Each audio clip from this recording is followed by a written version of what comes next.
on a bone density pill. So you have to take it and then wait about 45 minutes to an hour before you can eat. And you take it with limitations. I mean, I like to take it 1 day a week, so my condition's not that bad, but I always get real nervous about that. And I'm finding that I'm getting up on Sundays earlier, which is normally my sleep-in day. So I'm glad to have Saturdays that I can sleep in.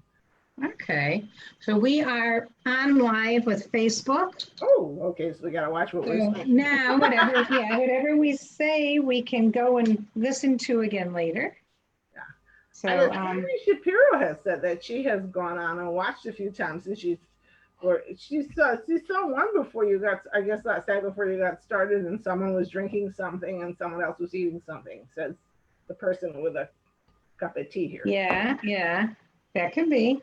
Yeah, because the people who are on ahead, then Rachel gets us on Friday night. So I learned what I was doing wrong. So now hopefully we'll be on every week for Havdalah as well.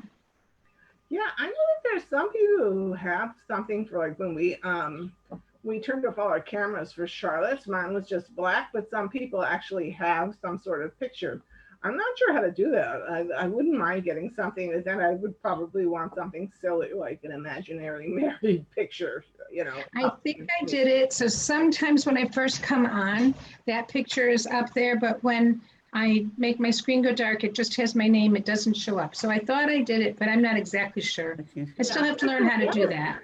Yeah, his screen came up with somebody, but a few people had stuff. So I guess I've been told when people have meetings that they're bored with or don't want to have to, you know, stare at something, they've been able to do that. Oh, I'm still on box. Oh, that's interesting.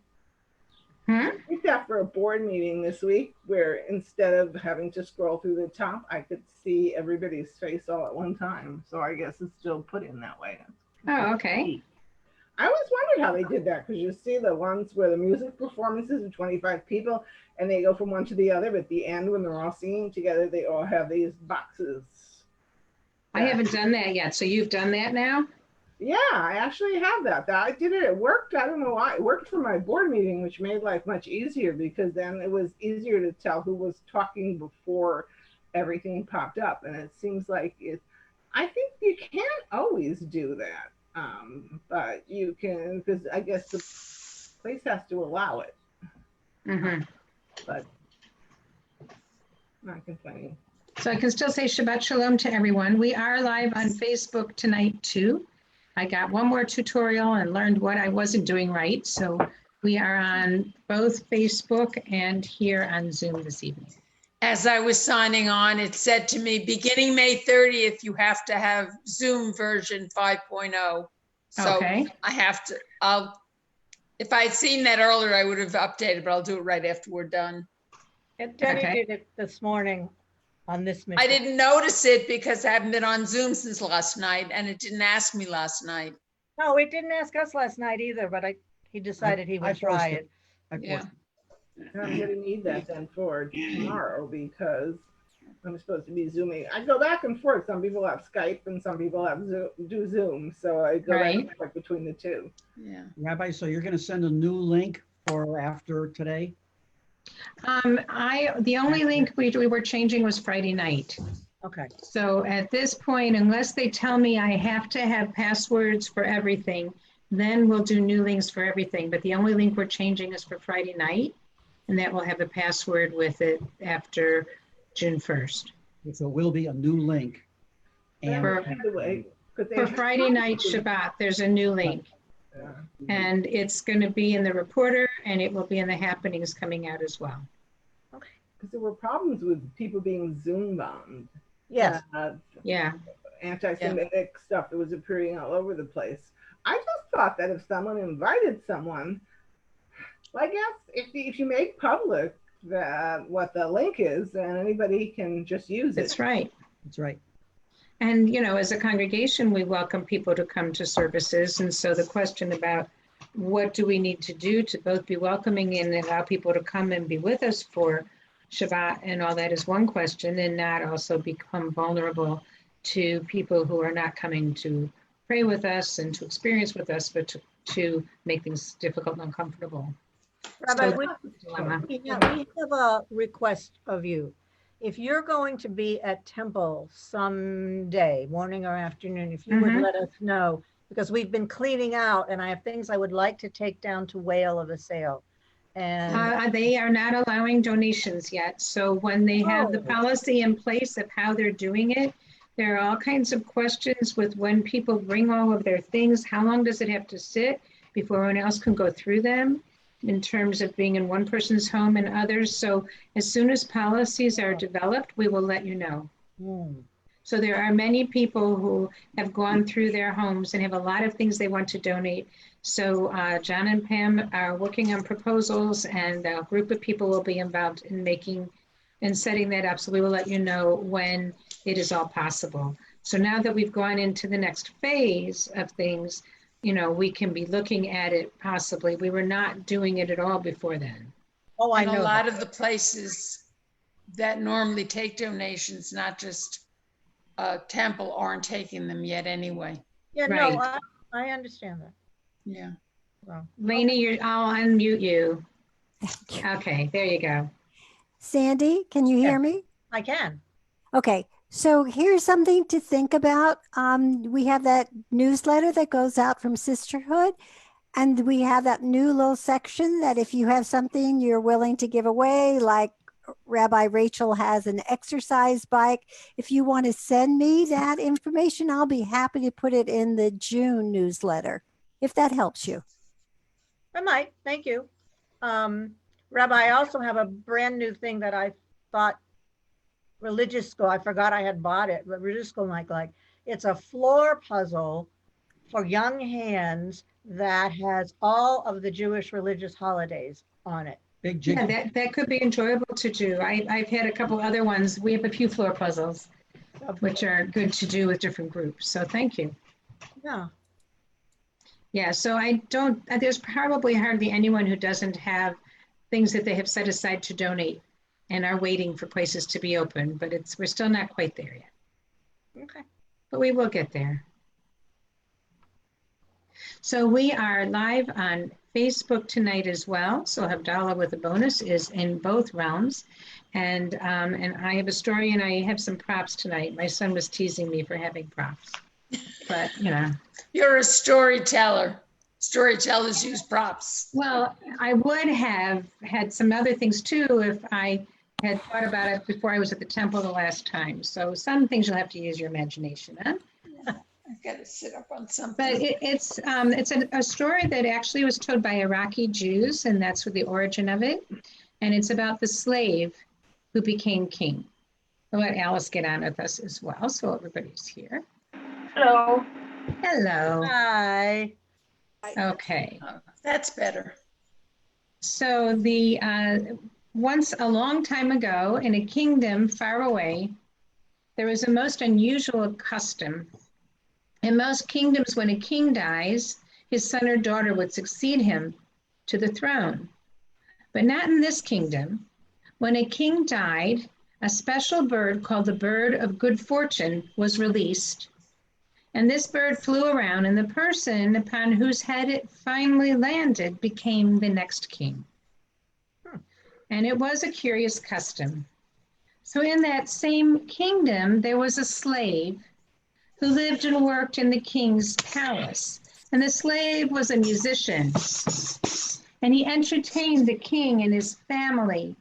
And he dressed in funny clothing. So he is having a crazy tie because that's what I had.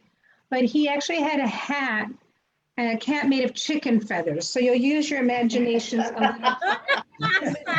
I had, I think, for my daughter's bat mitzvah, but I don't think she'll admit it. So we have a chicken hat. And he also had a belt made from hooves of sheep. And so he played music on a drum. And this was what he wore and what he looked like around the palace. So it came to pass that the king died one day and the bird of fortune was released and it flew in the sky and it circled around for quite a while the people in the kingdom watched, wondering what was going to happen. And finally, it landed on the head of the slave. Well, it was his surprise. They started to tell him he was now king of the whole kingdom. And he was transformed, and he didn't really feel transformed, but he was transformed into a powerful sovereign. So the slave moved into his quarters of the king, and he donned his royal attire. And this is where you have to use your imagination, because my crown is on my shelf in my office, and I don't have one here. So he sat upon the throne, and as his first royal decree, he had a sukkah built next to the palace. And there he kept his chicken feather hat, his drum, his tie, his belt, all the vestiges of his life as a slave. And the only furnishing in that entire shack was a large mirror. Every day, the new king visited that little hut, disappearing behind the door for a short time. And then he would emerge, and he'd lock the door behind him. And his ministers and advisors thought that this was very peculiar behavior after all, but he was the king now, so who would question the king? So as the years went by, the king passed many new laws aimed at reducing slavery and reducing suffering. And the changes he made were gradual, so gradual that nobody really noticed them. The king was known to all for his kindness and for his compassion, as well as his peculiar habit of visiting that odd little hut once a day. So one day, years later, his closest advisor said, "Your Majesty, what is it that you keep in that hut of yours?" And the king replied, "My most treasured possessions." So he led the advisor into the hut, and he showed him the chicken feather hat.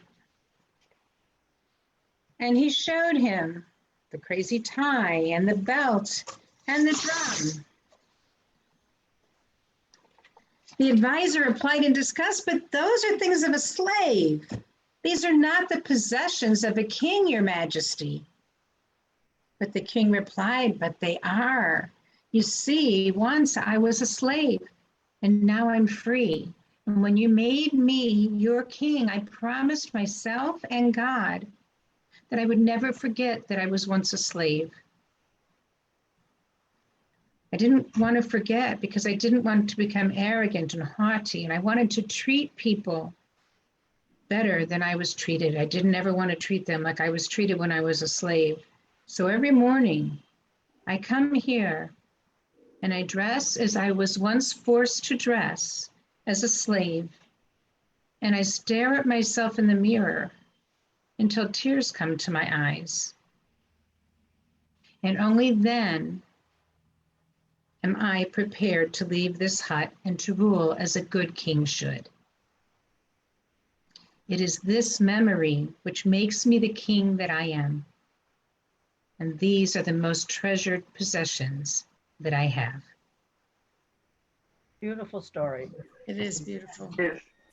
I thought it was a nice story too. Not real long, but it's from Iraqi tradition. So some stories get circulated more than others. So this story is one that came from the Iraqi Jewish community. And Holly and Brendan, I can share the story with you another time if you want, but I thought it would be a nice one to share. So, you know, we've all been going through things. So I found a card, and this is from the Israel Museum. One of my favorite parts of the Israel Museum are all of their ritual objects. I mean, by far, and I love to spend time there. So this card has all different 18th and 19th century silver spice boxes. Ooh, wow. Oh. So I figured that would get us into the mood for Havdalah. Yeah, that's beautiful. Yeah. So they have more contemporary, they have a whole ranging collection of the different objects, like the things we use, but not like what we use. And so I always enjoy that part. And so when I found that card, I figured I was going to set it aside and show it to you before we made Havdalah one of the weeks. So my other Havdalah candles were really getting short. So I'm starting with a new candle tonight. And I think I bought it on one of my trips to Israel. So I'm not even sure how many wicks there are. Let it suffice that there are. At least. So it should be quite a torch when I light it. But anyway, I thought it was a pretty one. And it's much more round than some are. So there's not an absolute shape. And while the requirement is at least 2 wicks together, I don't know. I'll have to count at some point to see how many are here. But I was going to use a new one tonight. So for those of you who have your Havdalah candles, we'll light them. Or try to light them.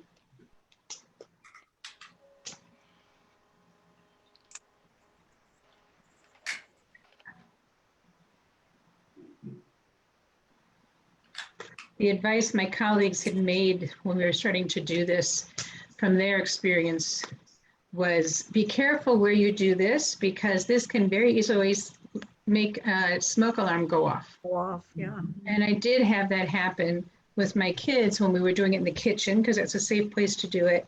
In this nice, quiet, serene moment until the smoke alarm started blaring.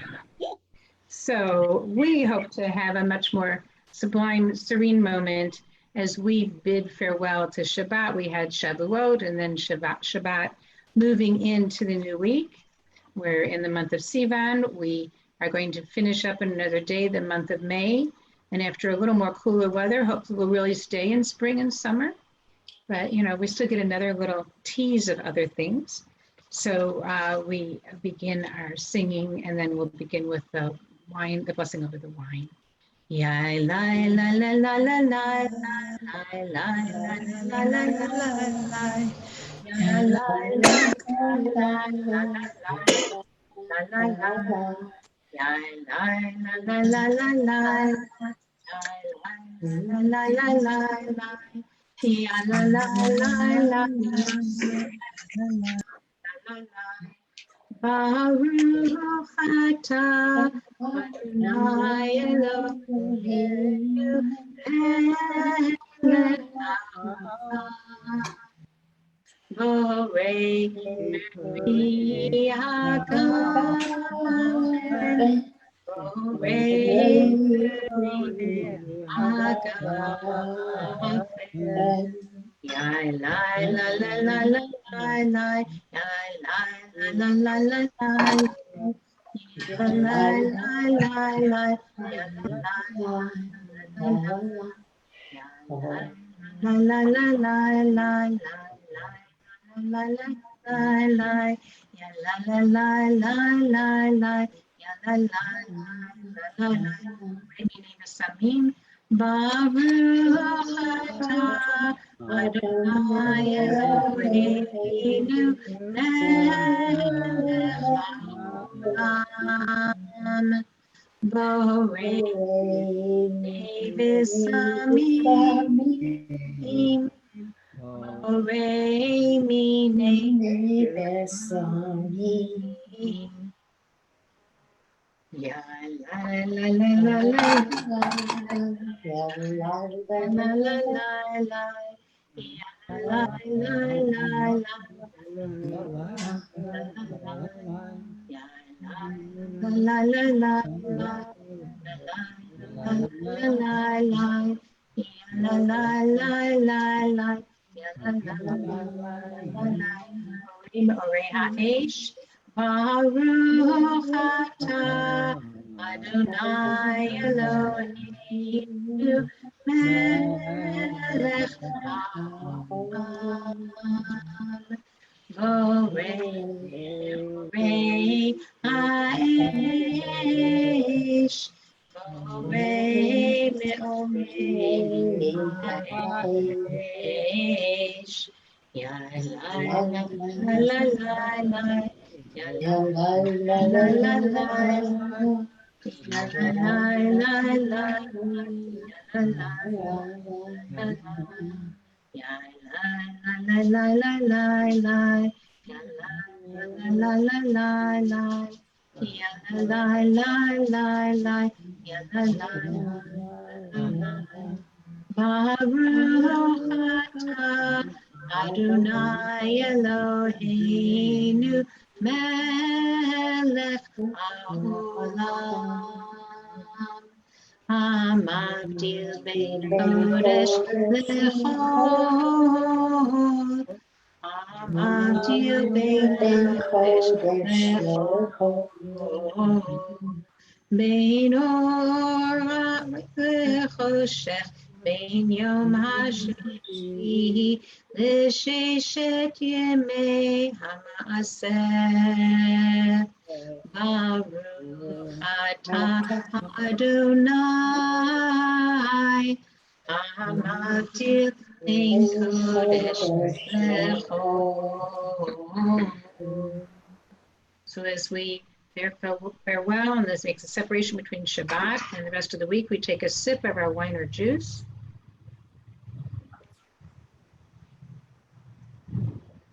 And we put our candles out.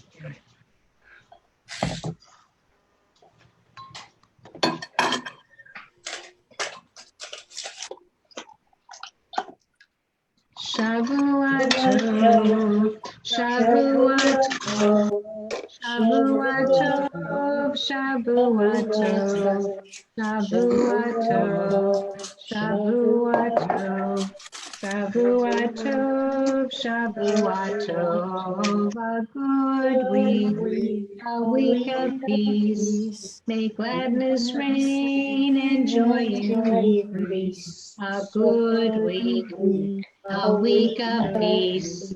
May gladness reign and joy increase.